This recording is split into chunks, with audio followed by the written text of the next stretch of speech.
नमस्कार। देश देशांतर में आपका स्वागत है। मैं हूं कुर्बान अली। देश के पहले नीति आयोग के उपाध्यक्ष डॉक्टर अरविंद पनगड़िया ने मंगलवार को अपने पद से इस्तीफा दे दिया। प्रधानमंत्री नरेंद्र मोदी ने 15 अगस्त 2014 को लाल किले से अपने भाषण में योजना आयोग की जगह नीति आयोग का गठन करने का ऐलान किया था। 1 जनवरी 2015 को नीति आयोग ने योजना आयोग की जगह ली और डॉक्टर अरविंद पनगड़िया 5 जनवरी 2015 को नीति आयोग के उपाध्यक्ष बनाए गए। डॉक्टर पनगड़िया को नरेंद्र मोदी के गुजरात मॉडल का समर्थक माना जाता है। नीति आयोग में अपने 2.5 साल के कार्यकाल के बारे में डॉक्टर पनगड़िया ने कहा कि मुझे की तसल्ली है कि मेरे कार्यकाल में भारतीय अर्थव्यवस्था ने उच्च वृद्धि दर बनाए रखी। अपने कार्यकाल की अन्य उपलब्धियों में डॉक्टर पनगड़िया ने बीमार सेक्टर के निजीकरण, खासकर एयर इंडिया को लेकर, और चिकित्सा, उच्च शिक्षा समेत कई क्षेत्रों में सुधार के लिए ज़मीन तैयार करने को गिनाया। डॉक्टर पनगड़िया के कार्यकाल में नीति आयोग ने जो कुछ अहम सिफारिशें की, उनमें सन 2024 से लोकसभा और विधानसभाओं के चुनाव एक साथ कराना, जुडिशियल परफॉर्मेंस इंडेक्स बनाए जाने का सुझाव दिया। साथ ही दिल्ली मुंबई और दिल्ली कोलकाता रूट पर हाई स्पीड रेल प्रोजेक्ट को मंजूरी दी। इसके अलावा नीति आयोग ने देश से भ्रष्टाचार का खात्मा करने के लिए केंद्र सरकार से डिजिटल इंडिया की दिशा में बड़ा कदम उठाने के लिए कहा।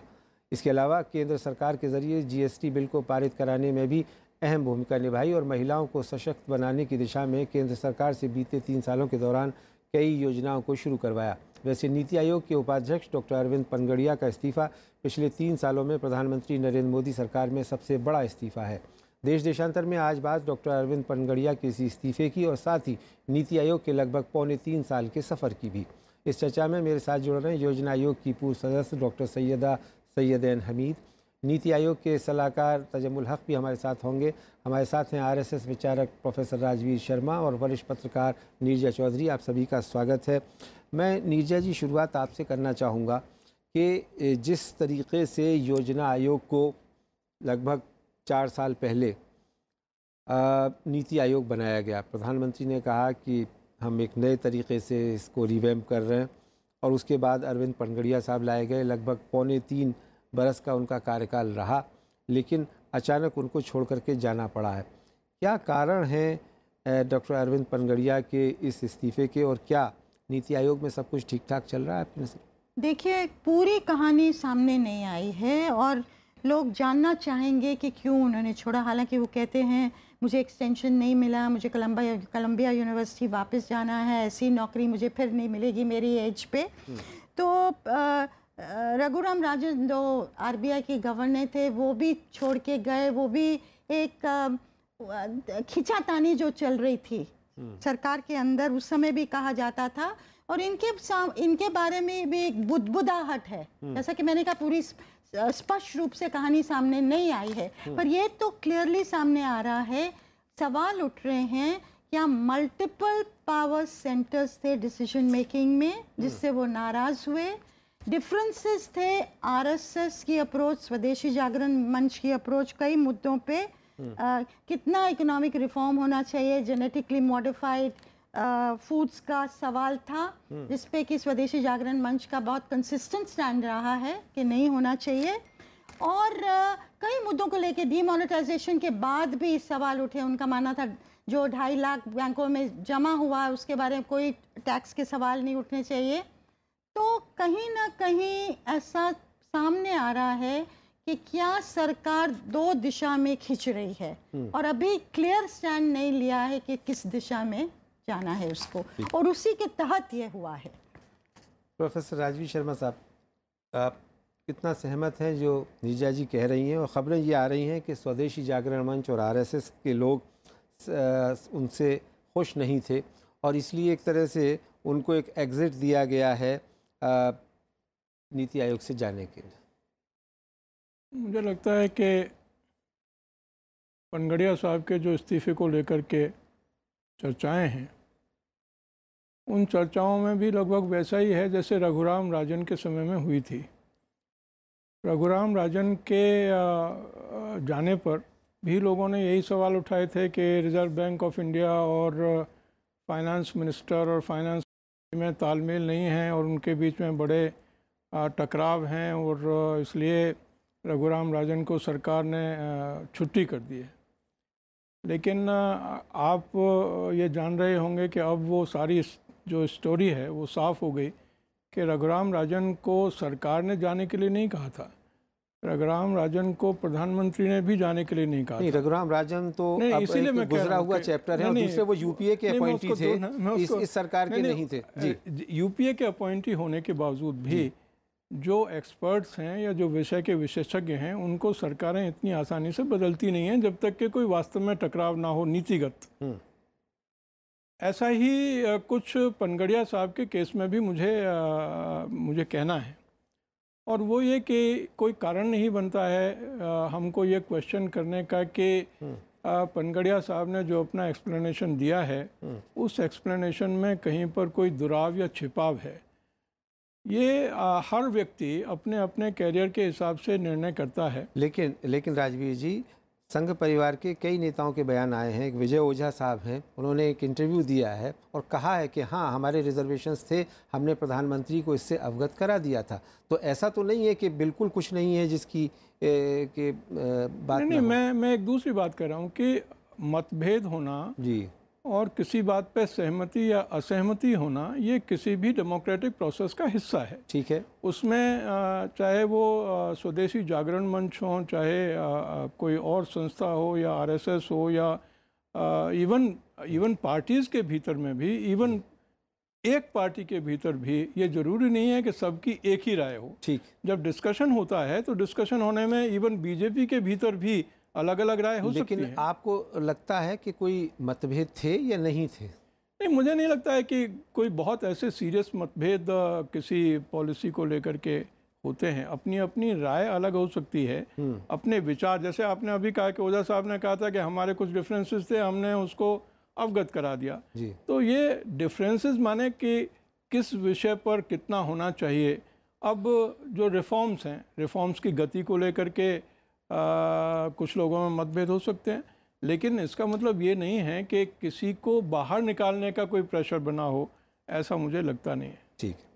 डॉक्टर सैयदा सैयदन हमीद, आप यूपीए एक सरकार के ज़माने में प्लानिंग कमीशन की मेंबर रही हैं। प्लानिंग कमीशन का बड़ा तजर्बा है आपको। पिछले 3 सालों में जब से ये इसका शेप बदला है और इसको नीति आयोग बनाया गया, आज भी पनगड़िया साहब ने अपने इस्तीफ़े के बाद एक अचीवमेंट की लंबी फहरिस्त गिनाई है और कहा है कि साहब हमने ये काम किया। आप इसको किस नज़र से देखती हैं? क्या आपकी नज़र में प्लानिंग कमीशन को अबॉर्ट करके नीति आयोग बनने के बाद कोई फ़र्क आया है? पहले तो आपने पूछा कि इन्होंने अपनी उपलब्धियां बताई और यकीनन हम उनको एक्सेप्ट करते हैं, उन्होंने ये सब काम किया। मगर जहाँ तक प्लानिंग कमीशन और नीति आयोग का सवाल है, मैंने ज़्यादा नीति आयोग को फॉलो नहीं किया, मगर अपने तजुर्बे से, जो मेरा 10 साल का तजुर्बा है प्लानिंग कमीशन में, मुझे ये लगा था शुरू में भी जब नीति आयोग का गठन हुआ था और उसकी एक फ़लसफ़ा बदला गया था, तो मुझे जब भी लगा था कि उसके लिए बहुत प्लानिंग की ज़रूरत थी। प्लानिंग का लफ्ज़, माफ़ कीजिएगा, और मेरे कोई और लफ्ज़ नहीं है, उसके लिए बहुत प्लानिंग की ज़रूरत थी कि एक बहुत डिफ़ाइंड रोल था। अगर उससे हट के और एक किस और डायरेक्शन में ले जाना था तो उसको, इसका एक रोड मैप, बहुत ही एक डिस्टिंक्ट रोड मैप बनना था, जैसे सेंटर स्टेट रिलेशंस का रोड मैप, जैसे कि मिनिस्ट्रीज़ के साथ इंटरफेस का रोड मैप, जैसे कि प्लानिंग कमीशन का एक स्टेटस था कि जिससे प्लानिंग कमीशन एक ताकतवर एक बॉडी थी जिसके पास काफ़ी फाइनेंशियल पावर था, और जाहिर है जिसके पास फाइनेंशियल पावर हो उसकी बात जो है वो एक तरह से, वो बात जो है वो एक, उसमें एक वज़न होता है। अगर मैं, आप माफ़ करेंगे अगर मैं ये कहूँ कि ये जो नीति आयोग था एक एडवाइज़री बॉडी की तरह मैं देखती थी बाहर से, और एडवाइज़री जो बॉडी है वो इसेंशियली उसकी एडवाइस लें या न लें, लिहाजा फाइनेंस मिनिस्ट्री जो एक एपेक्स मिनिस्ट्री है, उसके लिए अगर कोई टेम्परिंग अथॉरिटी थी वो प्लानिंग कमीशन थी। अगर जैसे नॉर्थ ईस्ट की स्टेट्स जो कि फाइनेंशियली कमज़ोर होती हैं, जिनका स्टेट का जो उनका बजट है ज़्यादातर सेंटर भरता है, कहाँ जाएं वो अपनी बात लेके वो प्लानिंग कमीशन एक ऐसी एंटिटी थी। तो जहाँ तक पनघड़िया साहब का सवाल है, he is a very eminent economist, Columbia में अब वो तशरीफ़ ले जा रहे हैं वापस, मगर मैं ये समझती हूँ कि ये सब फैक्टर्स प्ले कर रहे होंगे इन एडिशन टू जो नीरजा ने कहा। और आखिरी बात मैं ये कहना चाहती हूँ कि ये जो नीति आयोग था उसमें हम एक जेंडर लेंस को बहुत कमी महसूस कर रहे थे, क्योंकि कहीं ख़वातीन का जो प्रेजेंस है, महिलाओं का जो प्रेजेंस है, उसके लिए कुछ ना कुछ जेंडर प्रेजेंस उसमें बहुत स्ट्रॉन्ग होना चाहिए था। ठीक, इस पे बात ख़त्म करते हैं।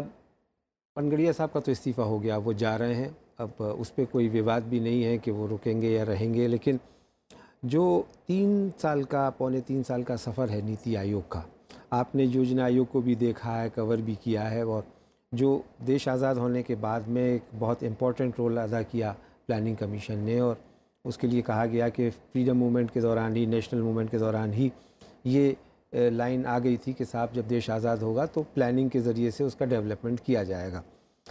उसमें कोई फ़र्क देखती हैं आप, ये सरकार ने सिर्फ संस्था को बदला है या इसके अलावा भी कोई बहुत मेजर चेंजेस हुए हैं? देखिए, हर सरकार को ये हक होता है, उनकी अपनी विजन होती है, उनके अपने आइडियाज़ होते हैं, वो उन आइडियाज़ को वो कैसे लागू करेंगे, किस मैकेनिज़्म से लागू करेंगे। प्लानिंग कमीशन को जब हटाया गया, काफ़ी क्रिटिसिज्म भी हुआ था कि कैसे करेंगे ये, लेकिन जैसा मैंने कहा हर सरकार को हक होता है, और इन्होंने पनगड़िया साहब के अंडर विजन डॉक्यूमेंट भी बना, एक 15 साल का, 3 साल का एक्शन प्लान भी बना। लेकिन जैसे कि अभी कहा गया कि जो वित्त पार्ट थे, फाइनेंशियल पार्ट्स थे, वो ले लिए गए, वो फाइनेंस मिनिस्ट्री के पास चले गए, और एक थिंक टैंक के रूप में नीति आयोग ऐसा लगा कि आइडियाज़ देगा, और सरकार की तरफ से वो कि किन चीज़ों पे हमें आइडियाज़ चाहिए, ब्रेनस्टॉर्मिंग चाहिए, हमको आगे कैसे बढ़ना है, रोड मैप क्या होगा, आप दीजिए। लेकिन मुझे लगता है उतना तक ठीक है, आपने थिंक टैंक बना दिया जो कि आइडियाज़ देगा, लेकिन उसका भी जो अभी हाल में सामने आ रहा है, और इनके रेजिग्नेशन से मैं फिर कहूँगी, और मुझे लगता है सबको हक है जानने का कि क्यों गए, ज़्यादा विस्तार से इस तरह से चले जाना, जबकि ऐसा कुछ नहीं कहा था कि उनका टर्म को टर्मिनस था प्रधानमंत्री के टर्म के लिए। तो और ये भी सही है, आरएसएस के अपने व्यूज़ हैं, बहुत कंसिस्टेंट व्यूज़ रहे हैं मुद्दों को लेके, ऐसा नहीं है कि अचानक वो सामने आए हैं। जेनेटिकली मॉडिफाइड क्रॉप्स को लेके, बेसिक एग्रीकल्चर इनकम को लेके, जो कि आरएसएस कहती रही है, और पनगड़िया साहब का व्यू था कि संभव नहीं है, हमारे पास इतना पैसा नहीं है। तो इसमें से कैसे चीज़ें एक कंसेंसस निकलता जो कि सरकार फॉलो करती, वो मुझे लगता है कहीं ना कहीं उसमें चूक हो रही है। वो कंसेंसस की तरफ बढ़ना वो हैंडल नहीं हो पा रहा, और स्पष्ट रूप से वो सामने नहीं आ रहा कि सरकार की इस पे नीति क्या होने वाली है। ठीक, प्रोफेसर राजवीर शर्मा साहब, आप नीति आयोग के इस पौने 3 साल के सफ़र को किस तरह से देखते हैं? और जैसा अभी नीरजा जी कह रही थी कि ये प्लानिंग कमीशन की पहले एक भूमिका होती थी, राज्य सरकारें आती थीं, मुख्यमंत्री आते थे, अपने लिए बजट की मांग करते थे, और ख़ास करके जो नॉर्थ ईस्टर्न स्टेट्स हैं या जो मार्जिन पर रहने वाले लोग हैं, वीकर सेक्शन हैं, महिलाएं हैं, उनको मजबूत कराने के लिए जो बजट होता था, वैसा शायद नीति आयोग नहीं कर पाया है। आप किस रूप में देखते हैं? मैं बहुत ज़्यादा इस बात से एग्री करता नहीं हूँ। एक तो यह है कि जो प्लानिंग कमीशन का कॉन्टेक्स्ट था और जो नीति आयोग का कॉन्टेक्स्ट है, वो दोनों अलग अलग हैं। प्लानिंग कमीशन उस समय बना जबकि हमने ये तय किया कि भारत के विकास में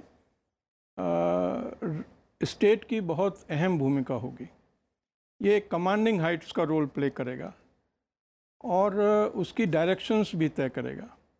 उस कॉन्टेक्स्ट में हमने प्लानिंग कमीशन को बनाया था।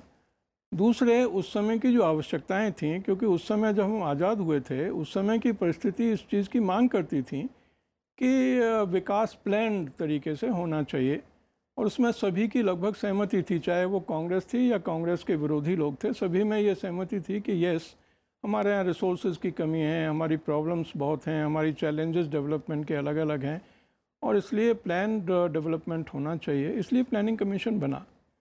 लेकिन धीरे धीरे अगर आपने देखा कि जो हमारा एक्सपीरियंस था प्लान डेवलपमेंट का वो बहुत अच्छा रहा नहीं। जो हमारी इकोनॉमिक ग्रोथ रेट को आप ले लें, हमारी पॉवर्टी रिडक्शन को ले लें, आप एम्प्लॉयमेंट की प्रॉब्लम को ले लें, गरीबी की प्रॉब्लम को ले लें, उनमें कोई बहुत ज़्यादा ऐसा नहीं है कि उनमें सुधार नहीं हुआ या इसमें कोई काम नहीं हुआ, ऐसा मेरा कहना नहीं है। लेकिन जिस की हमने उम्मीद की थी वो उम्मीद हमारी पूरी नहीं हुई। और अगर मैं आपसे एक सवाल करना चाहूँगा कि 1977 में जब मोरारजी देसाई के नेतृत्व में जनता पार्टी की सरकार बनी, जिसमें भारतीय जनसंघ शामिल थी, अटल जी और अडवाणी जी जैसे लोग मंत्रिमंडल में शामिल थे, उस वक्त भी प्लानिंग कमीशन में बदलाव तो आए, उसको बदला गया, लेकिन उसे ख़त्म नहीं किया गया।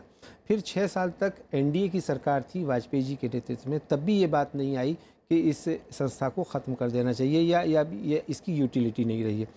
अब ऐसा क्या हो गया अचानक 3 साल पहले नई सरकार आने के बाद मोदी जी के नेतृत्व में कि प्लानिंग कमीशन की ज़रूरत को ही ख़त्म कर दिया गया? नहीं, मैं एक चीज़ यहाँ पर सबमिट करना चाहूँगा बड़ा हमली कि प्लानिंग कमीशन की जो उपयोगिता थी, जो यूटिलिटी थी, उस पर कई बार बहस होनी शुरू हुई थी। और स्वयं कांग्रेस के शासन में भी राजीव गांधी से लेकर के और नरसिम्हा राव जी के शासन से लेकर के इसमें कहीं ना कहीं ये लगता था कि राज्य की भूमिका क्या होनी चाहिए, और रिफॉर्म्स की प्रोसेस भी शुरू हुए। और उस समय पर ऐसा लगा कि शायद ये जो संस्थाएं हैं, मैं और एक बात आपको कह दूं कि प्लानिंग कमीशन का जिस उद्देश्य से प्लानिंग कमीशन बनाया गया था, उस उद्देश्य से परे जाकर planning commission became a centre of power, centre of authority, which was of course the objective of ये जो हम प्लानिंग कमीशन को एस्टेब्लिश करने की हमारी मंशा थी, वो उसके पीछे वो नहीं थी कि ये कोई अथॉरिटी बनेगा। इससे क्या हुआ कि जो केंद्र राज्य के वित्तीय संबंध भी थे, उस पर भी बड़ी कई बार प्रॉब्लम्स खड़ी हुई। राज्यों की शिकायतें ये होनी शुरू हो गई कि साहब प्लानिंग कमीशन एक डिक्टेट करने वाला संस्था बन रही है, और उनके जो बजट की और उनकी जो ऑटोनॉमी है उस पर कहीं ना कहीं प्लानिंग कमीशन एक वार कर रहा है। क्योंकि वहाँ की जो प्लान्स बनती थी स्टेट्स की, आप मुझसे एग्री करेंगे कि स्टेट की प्लान्स को बहुत प्लानिंग कमीशन अपने यहाँ छटनी कर देता था जी। और जो चाहता था, मान लो सेंट्रली स्पॉन्सर्ड स्कीम्स हैं तो उनको कैसे लागू किया जाएगा, इवन माइक्रो मैनेजमेंट तक प्लानिंग कमीशन आ गया। चलिए, ये तो प्लानिंग कमीशन की बात हुई, लेकिन नीति आयोग पर नीति आयोग का जो मैं इसी उसके कॉन्टेक्स्ट में थोड़ी सी बात करना चाहता है कि नीति आयोग राज्य के बारे में ये जो बदलती हुई एक परिप्रेक्ष्य था, उसमें ये नीति आयोग का जन्म हुआ। और ये तय हुआ कि जो स्टेट है वो ग्लोबलाइजिंग इंडिया में एक फैसिलिटेटिव रोल प्ले करेगा। ये कोई डायरेक्टिंग रोल प्ले नहीं करेगा, डिटर्मिनिस्टिक रोल प्ले नहीं करेगा। और चूंकि राज्य को एक फैसिलिटेटिव रोल प्ले करना है तो पॉलिसी चेंजेस आएंगे, पॉलिसी रिफॉर्म्स आएंगे, जो कॉन्टेक्स्ट है वो पॉलिसीज़ का बदलेगा, एडमिनिस्ट्रेशन का बदलेगा, एडमिनिस्ट्रेशन का रोल बदलेगा जी। और दूसरे जो सेंट्रल स्टेट रिलेशंस हैं वो भी कोऑपरेटिव फेडरलिज्म के तौर पर काम कर रहे हैं। राज्यों को ये ना लगे कि केंद्र डोमिनेट कर रहा है फाइनेंशियल एरियाज़ में भी और पॉलिसी एरियाज़ में भी। तो संक्षेप में वो हो पाया? मुझे लगता है कि बहुत हद तक हुआ। चलिए ठीक। सैयदा जी, अभी राजवीर जी ने कहा कि पावर सेंटर के तौर पे उभरा। क्या 10 साल आपको प्लानिंग कमीशन में रहते हुए ये लगा कि ये एक और पावर सेंटर बन रहा है, या एक्स्ट्रा कॉन्स्टिट्यूशनल अथॉरिटी के तौर पे काम कर रहा है, या जो संविधान की मूलभूत धारणा है उसके खिलाफ कहीं काम कर रहा है और इसका रोल बदला जाना चाहिए? राजवीर साहब ने बहुत ही अच्छी तरह से अपना नज़रिया रखा है जी। मैं उनसे बहुत अदब के साथ इस बात में डिफ़र करती हूँ कि आपने भी ये कहा और टू एन एक्सटेंड नीरजा ने भी ये बात कही कि हालात बदलते हैं और इंस्टीट्यूशंस बदलते हैं।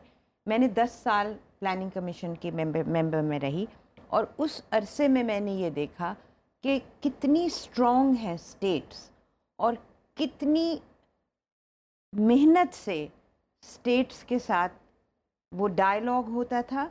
और कभी ऐसा स्टेट्स के साथ हम लोग जब बात करते थे तो हमेशा स्टेट्स हावी रहती थी।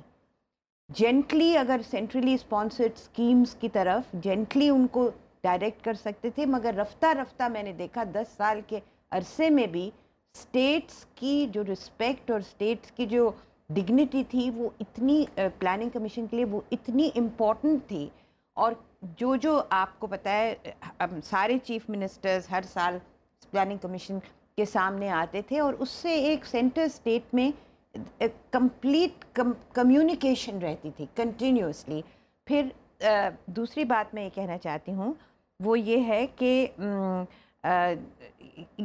अगर किसी एंटिटी को, जैसे नीरजा ने कहा, ख़त्म कर दिया जाए और नई एंटिटी शुरू कर दी जाए, तो मेरा अपना ये ख्याल है कि बहुत ही सोच समझ के और उसकी एक एक एलिमेंट को देखना चाहिए, क्योंकि जो प्लानिंग कमीशन इवॉल्व हुआ था फ्रॉम 1950 में, और आपको पता है कि उसके ना कोई एक्ट था ना कुछ था, बस एक डायरेक्टिव था उसके तहत इवॉल्व हुआ था। उसकी पूरी डिग्निटी ये थी कि उसको एक तरह से स्टेट्स का जो एक्सेप्टेंस था, और वो एनडीपी में जब नेशनल डेवलपमेंट काउंसिल की मीटिंग होती थी तो 16-16 घंटे बैठ के और स्टेट्स अपनी बात रखते थे, और मैं देखती थी कि रफ्ता रफ्ता हर चीज़ जो स्टेट कहता था उस पे, और जाहिर है वक्त बताएगा। अब एक तरह से एक ये वाटरशेड पॉइंट है, पनघड़िया साहब वापस कोलंबिया जा रहे हैं, आगे आगे देखिए होता है क्या। ठीक, नीरजा जी, प्लानिंग कमीशन कोई कॉन्स्टिट्यूशनल बॉडी के तौर पे नहीं इवॉल्व हुआ, ना इमर्ज हुआ, लेकिन उसके पीछे जो मकसद था वो काफ़ी हद तक जो जब 5 ईयर्स प्लान बने और उसके बाद देश का विकास हुआ, नवनिर्माण के मंदिर बने भारत के, उसमें पता चला कि साहब बहुत अहम रोल अदा किया है प्लानिंग कमीशन ने। और फिर उसको बाद में over the period constitutional body का भी दर्जा दिया गया, और उसके डिप्टी चेयरमैन को कैबिनेट मिनिस्टर का रैंक, और उस पर काफ़ी इंपॉर्टेंट लोग रहे, डीटी लकड़ावाला से लेकर के मधु दंडवते, रामकृष्ण हेगड़े और ख़ुद डॉक्टर मनमोहन सिंह। तो ये जो सिलसिला चला था नीति आयोग के बाद, क्या आपको लगता है कि ये सिर्फ एडवाइज़री बॉडी बन के रह गई है, या वाकई इसके पास वो जो पावर्स थी उनका इस्तेमाल ये आयोग कर पाएगा? नहीं, मुझे लगता है एडवाइजरी बॉडी और जैसा कि थिंक टैंक के रूप में बन गई है, और कहीं ना कहीं मुझे लगता है कि शायद आप बदलाव, परिवर्तन एक जायज़ डिमांड है किसी भी प्रधानमंत्री, किसी भी सरकार जो नई आती है अपना मैंडेट के लेके आती है, लेकिन हर चीज़ के लिए आपको प्लानिंग की तो ज़रूरत है। प्लानिंग कहें या नहीं, आपको बुलेट ट्रेन्स करनी है, प्लानिंग करनी पड़ेगी, आपको डिजिटल इंडिया करना है, प्लानिंग करनी पड़ेगी, आपको स्मार्ट सिटीज़ बनानी है, प्लानिंग के बिना नहीं होगा। तो जो भी प्रधानमंत्री ने जितने भी प्रोग्राम्स, कार्यक्रम बताए हैं, उसको प्लानिंग की तो ज़रूरत है। अब उसका पावर क्या होगा इस बॉडी का? सिर्फ एडवाइजरी होगा, जो कि माना गया। और मुझे लगता है कि आपने कहा ना, पनघड़िया साहब का भी कैबिनेट रैंक था, डॉक्टर मोंटेक सिंह आलूवालिया जो उनके प्रेडिसेसर थे उनका भी था, लेकिन क्योंकि प्लानिंग कमीशन का पावर और अथॉरिटी ज़्यादा थी पहले, तो जाहिर है कि उनका वो अथॉरिटी मैनिफेस्ट करती थी, और वो कैबिनेट मीटिंग्स में भी जाते थे, पनघड़िया साहब नहीं जाते थे क्योंकि रोल डिमिनिश हो गया था। तो जो कर्टेलमेंट ऑफ पावर्स और अथॉरिटी है वो नए स्ट्रक्चर में निहित थी कहीं ना कहीं, और जो बॉडीज़ थी और वॉइसेस थी जो कि हम कहते हैं मल्टी पावर बॉडी बन गई, तो वो ज़्यादा बुलंद हुई वो आवाज़ें, और कहीं ना कहीं जो मध्य रास्ता निकलना चाहिए था एक क्लैरिटी के रूप में कि ये पॉलिसी के रूप में सामने आएगा, वो फिलहाल अभी तक नहीं हो पाया। राजीव जी, बहुत संक्षेप में कि नीति आयोग का आप क्या भविष्य देखते हैं पोस्ट पनघड़िया पीरियड में? नहीं, देखिए, जब आप कोई इंस्टीट्यूशन की एस्टेब्लिश करते हैं ना, तो इंस्टीट्यूशन रिमेन्स एज इंस्टीट्यूशन, और संस्थाएं काम करती रहती हैं। ये बात सच है कि कंटिन्यूटी में कहीं थोड़ा बहुत अंतर आने पर उसकी कमजोरी आ सकती है, लेकिन संस्थाएं कभी काम करना बंद नहीं करती। दूसरी बात मैं ये कहना चाहता हूँ कि प्लानिंग कमीशन का निर्माण भी एक एडवाइजरी कमेटी के तौर पर, कमीशन के तौर पर ही हुआ था, पावर अथॉरिटी के तौर पर या पावर सेंटर के तौर पर नहीं हुआ था। ये दूसरी बात है कि प्लानिंग कमीशन एक सुपर कैबिनेट बन गया। लेकिन तीसरी बात ये भी थी कि प्लानिंग कमीशन के टाइम में फाइनेंस कमीशन और प्लानिंग कमीशन के रोल्स में बड़ा कई बार अटपटा सा रिलेशनशिप लगता था। जो फाइनेंस कमीशन कॉन्स्टिट्यूशनल बॉडी थी, वो तो बन गया एक ग्रांट डिस्ट्रीब्यूट करने वाली संस्था, और प्लानिंग कमीशन जो एक्स्ट्रा कॉन्स्टिट्यूशनल बॉडी थी, that became the real financial distributive authority. तो इस कॉन्ट्राडिक्शन को दूर करने के लिए प्रॉपर कोऑर्डिनेशन हो। नीति आयोग ने एक ये काम जो स्थापना हुई उससे ये कि फाइनेंस कमीशन का और फाइनेंस मिनिस्ट्री का रोल कॉन्स्टिट्यूशनली तय हुआ, और मुझे लगता है कि जो रिफॉर्म प्रोसेसेस हैं उससे नीति आयोग एक थिंक टैंक के तौर पर आज काम करता है। फाइनल डिसीजन मेकिंग सरकार के पास है, और वो एक काम अच्छा है। चलिए, बहुत बहुत शुक्रिया प्रोफेसर राजवीर शर्मा, डॉक्टर सैयद हमीद और नीरजा चौधरी इस चर्चा में भाग लेने के लिए। नीति आयोग की सफलता असफलता पर अभी बहुत बहस होनी बाकी है, क्योंकि अभी बहुत कम वक्त हुआ है, लेकिन ऐसे में अरविंद पनगड़िया का इस्तीफ़ा देकर के जाना और कौन उनका उत्तराधिकारी होगा, ये बहुत सारे ऐसे सवाल हैं जिसका जवाब सरकार को देना है। फिलहाल देश देशांतर में मेरे साथ इतना ही।